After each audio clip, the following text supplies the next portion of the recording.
My name is Jason Palm. I work with Fortinet.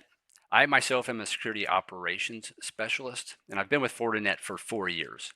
Prior to that, I spent many years with the managed service provider, where I started and ran their managed detection and response team, and also their penetration testing team. Now with Fortinet as a SecOps specialist, really what we're doing is focusing on organizations of all sizes to help them protect their users, their applications, data, networks, you name it. We're a full shop security provider, and we are working with customers of all shapes and sizes, whether that's enterprise or higher education, to implement defenses across the board to make sure that their security operations are as simple as possible at times, but still as robust as possible. I would say that there's two courses or two schools of thought to consider.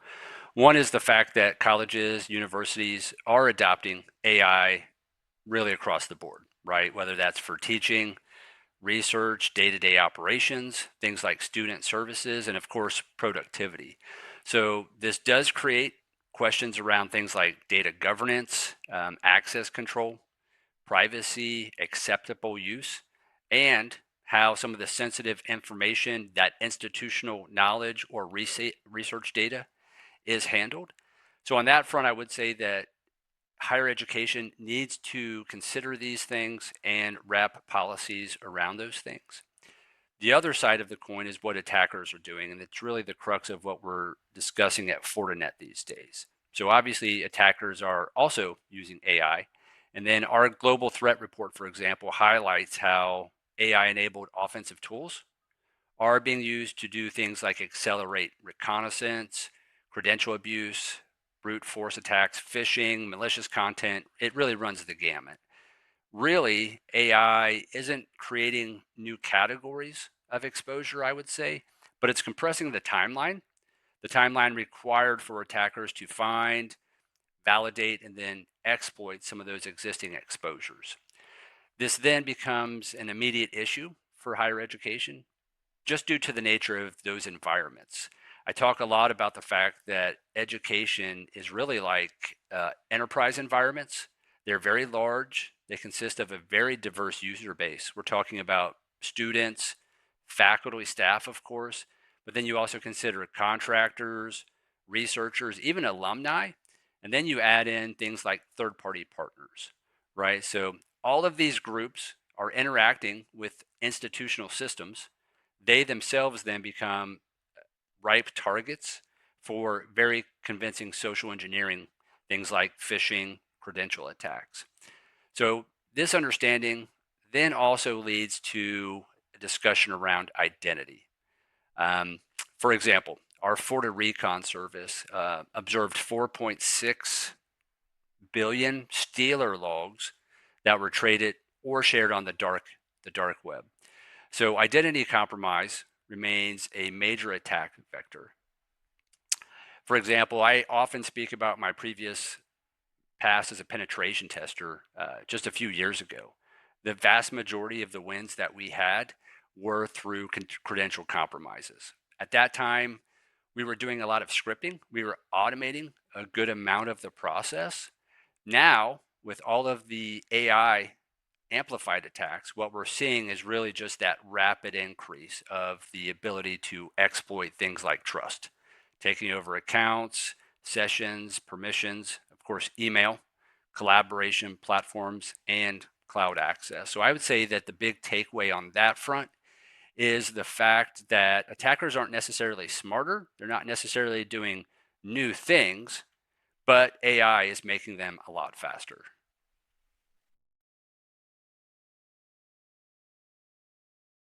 With Fortinet, what we're seeing with AI capabilities now wrapped into our defense mechanisms is the fact that we are putting these types of tools or these types of capabilities into a platform approach. This is something that I commonly discuss with customers. Instead of looking at maybe single point solutions, right, where this particular tool is going to address this particular problem, is to look at your entire tool set, look at how those things actually interoperate, and then take advantage of the exponential sometimes capabilities that you have through integrations and the use of AI to facilitate the speed at which you can implement or leverage those tools. And even simply things like using AI-based agents to guide analysts, for example. This is one of the biggest things that I'm talking with customers about, is not necessarily being fearful of that this might replace an individual or a specific job role within our organization, but rather taking those skilled individuals and then allowing them to use these AI-based tools to be more productive, to be more efficient at what they're doing. So rather than an analyst maybe reviewing or addressing a handful of alerts throughout the day, now they have the capabilities to leverage integrations within a platform, use these embedded tools, these AI agents, to increase the number of alerts that they're able to review and resolve.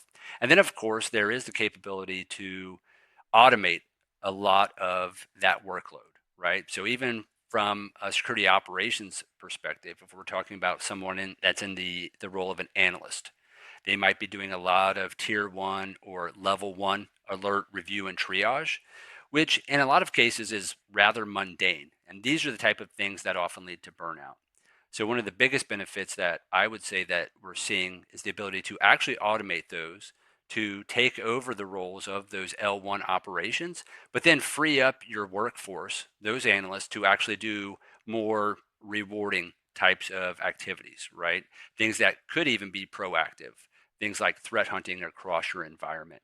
So by using these types of tools, these types of capabilities within AI, we can not only increase our speed of detection and response, which is directly correlated to the speed that we're seeing from attackers, but we can actually free up probably what I consider our most valuable resource, which is the people, to do more rewarding tasks and to be more proactive, as I said.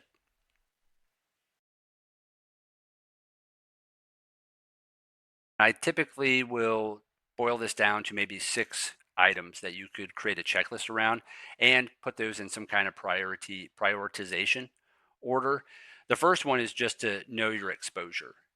So I often cite one of the maxims from Sun Tzu's The Art of War, which is an ancient Chinese military treatise, but it simply states that you have to know yourself, right?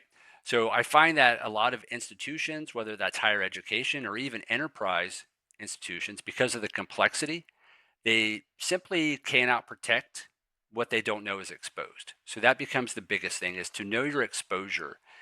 At Fortinet, for example, we're constantly now talking to entities about adopting CTEM, which is continuous threat exposure management, really constantly understanding your attack surface. So that's going to include things like cloud posture, remote access, vulnerable systems. Basically, you have to do more than just the traditional vulnerability scan, where maybe on a weekly or monthly basis, you scan a bunch of IP addresses, for example, see if there's any vulnerabilities or patch them.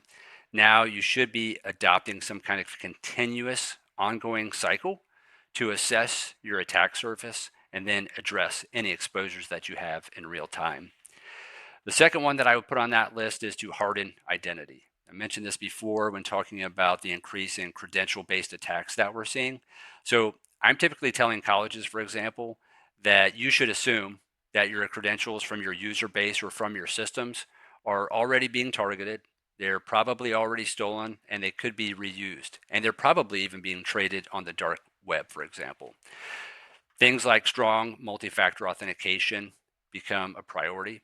And in many cases, even harkening back to my previous role as a penetration tester, I talk with customers during debrief sessions that if they had implemented just basic multi-factor authentication, they would have prevented some of the compromises that we were capable of achieving. Which also leads into discussions around patching and vulnerability management. Speaking of that FortiGuard Threat Labs report, once again, traditionally what we're seeing is exploitation within maybe a week. That's been compressed down to 24 to 48 hours. So we have to be able to patch as quickly as possible before things can be exploited. So using services like our FortiRecon service, which is going to enrich across different platforms and provide what we call adversary-centric intelligence, which is going to give you context above and beyond just the risk rating for a vulnerability, for example. So for example, with proactive services like reconnaissance services, We can actually leverage our threat intelligence. We can leverage open source intelligence, technical threat intelligence to now look at vulnerabilities or exposures and then give you context. It might be a critical vulnerability, but based on what we're seeing in the wild, for example, it might be low risk. It might be difficult for attackers to exploit, or it might be something that we haven't seen a weaponized exploit for in the wild just yet. All of this then leads into the fourth point, which I would typically tell people is modernizing your detections. When I say modernize, what I mean is you have to be able to correlate across all kinds of different feeds, whether that's the endpoint detection, network detection, email, identity, all of the different cloud signals that you bring into an organization. So higher education should be looking at implementing some kind of platform, something that's going to correlate all of these multiple signals instead of just relying on single points of information from a single tool, for example, and then relying on humans maybe to do some kind of manual correlation or review. So looking to modernize threat detection in that regard becomes critical. I would also say that one of the key factors or key things that organizations should be looking to implement and rely on is the ability to automate responses where possible. So essentially, security teams should be implementing some kind of response framework, which is going to hopefully meaningfully reduce the time to detect, so MTTD, the mean time to respond, provide containment where necessary, and then even revoke access if we see that a user or system has been compromised in some kind of fashion.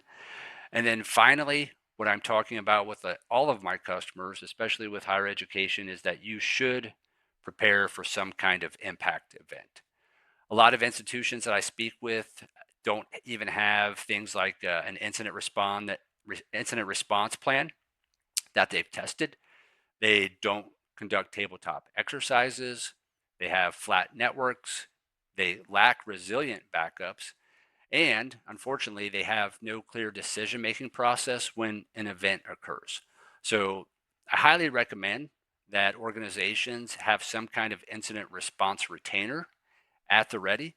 So when there is some kind of impactful event, they've already practiced, they've already rehearsed what they need to do next, and then they have a trusted partner in the form of an incident response retainer that's at the ready when one of these events do occur.